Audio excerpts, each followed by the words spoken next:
تو اس لیے اسلام کی خوبصورت تاریخ، جناب نبی کریم صلی اللہ علیہ وسلم کے خوبصورت فرامین غیر مسلم اقلیتوں کے حقوق کے تحفظ کے بہت بڑے علم بردار ہیں۔ اگر ملک پاکستان میں ایسا واقعہ پیش آتا ہے، نحمدہ ونصلی ونسلم علی رسولہ الکریم، اما بعد،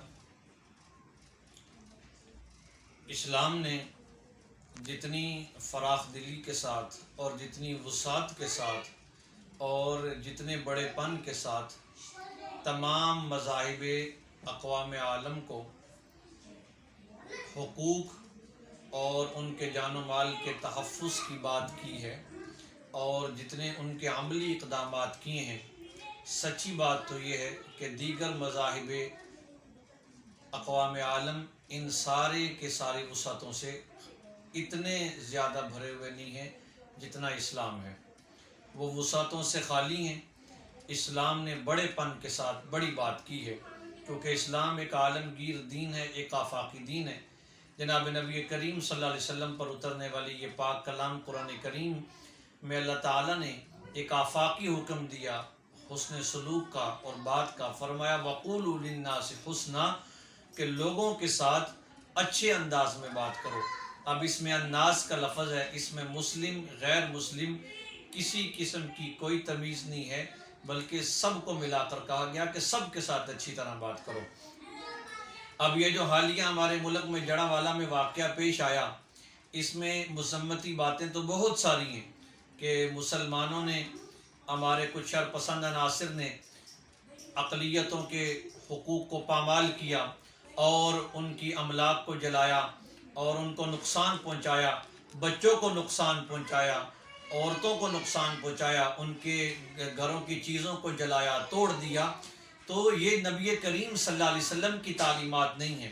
ہم چاہتے ہیں کہ صحیح طور پر اسلام کی ایک عملی تصویر دنیا کے سامنے اجاگر ہو۔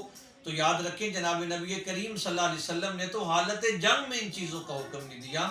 آپ صلی اللہ علیہ وسلم جب جنگ میں جاتے، جب کسی غزوے میں جاتے تو احکامات ہوتے کہ رستے میں پڑاؤ نہیں کرنا، راہ گزر کو تکلیف نہ ہو، درختوں کو نہیں اکھیڑنا، کھیتیوں کو نہیں جلانا، بوڑھوں پر، ضعیفوں پر، کمزوروں پر حملہ نہیں کرنا، عورتوں کی عصمت کو پامال نہیں کرنا، اور یہ سارے کے سارے حقوق، یہ اسلام کی غزوات۔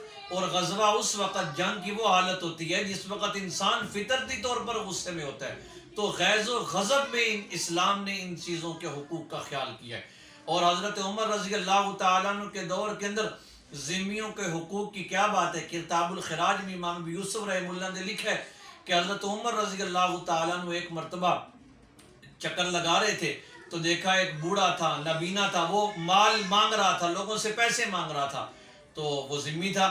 آپ نے پوچھا کیا بات ہے؟ اس نے کہا کہ اب میں خراج بھی دیتا ہوں اور جزیہ بھی دیتا ہوں اور اب میرے پاس اتنے پیسے نہیں ہیں۔ تو عمر رضی اللہ تعالیٰ نے فوراً اپنی شورا کو بلایا، فرمایا کہ کوئی ایسا اصول وضع کیا جائے تاکہ ان کو کچھ ریلیف مل جائے۔ مشہور اموی خلیفہ ولید بن عبد الملک نے تاریخ کی کتابوں میں یہ بات مذکور ہے کہ جب اس نے عیسائیوں کے ایک گرجا گھر کو دمشق کے اندر گرایا اور اس کو مسجد کے اندر شامل کر لیا، اس وقت تو عیسائیوں نے برداشت کر لیا، لیکن جب بعد میں خلیفہ ہارون الرشید کا زمانہ آیا تو عیسائی اپنا مقدمہ لے کر ان کے پاس چلے گئے کہ آپ عادل کے ساتھ، انصاف کے ساتھ ہمارے حقوق ہیں، ان کے مطابق فیصلہ کریں۔ چنانچہ انہوں نے فیصلہ کیا اور باقاعدہ یہ جو مسجد کا حصہ تھا حکم دیا کہ اس کو گرا کر دوبارہ گرجا گھر ان کو دیا جائے، کیونکہ ان کی جگہ تھی۔ بعد میں پھر مسلمانوں نے عیسائیوں کے ساتھ مذاکرات کی اور ایک اور جگہ کے بارے میں بتایا، کہا کہ وہاں پر اپنی جگہ لے لیں، اس مسجد کے حصے کو چھوڑ دیں۔ برضا اور تسلیم عیسائیوں نے مانا تو پھر اس کو چھوڑا، ورنہ مسلمانوں نے، علماء نے ان کے حقوق کا بہت خیال رکھا ہے، اور اسلام کی خوبصورت تاریخ ان واقعات سے بھری پڑی ہے۔ اسی طرح مصر کے گورنر نے خلیفہ ہادی کے زمانے میں عیسائیوں کے کچھ گرجا گھروں کو منہدم کیا، ان کو مسمار کیا۔ بعد میں جب خلیفہ ہارون الرشید کا زمانہ آیا تو یہ عیسائی اپنا مقدمہ ان کے پاس لے کر گئے، تو انہوں نے علماء سے پوچھا، علماء سے فیصلہ لیا کہ کیا کرنا چاہیے۔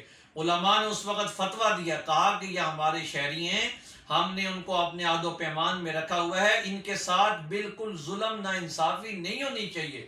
چنانچہ علماء نے فتویٰ دیا کہ ان کے جو گرجا گھر مسمار ہیں ان کو دوبارہ تعمیر کیا جائے اور سرکاری خرچے پر ان کو تعمیر کیا جائے۔ تو اس لیے اسلام کی خوبصورت تاریخ، جناب نبی کریم صلی اللہ علیہ وسلم کے خوبصورت فرامین غیر مسلم اقلیتوں کے حقوق کے تحفظ کے بہت بڑے علمبردار ہیں۔ اگر ملک پاکستان میں ایسا واقعہ پیش آتا ہے تو سنجیدہ علماء اس کی مذمت کرتے ہیں۔ کوئی مسلمان چند شرپسند عناصر ہیں، پھر ہم گزارش کرتے ہیں کہ حکومت وقت کو موقع دیں، حکومت وقت کے پاس ایسے کیس لے کر دیں۔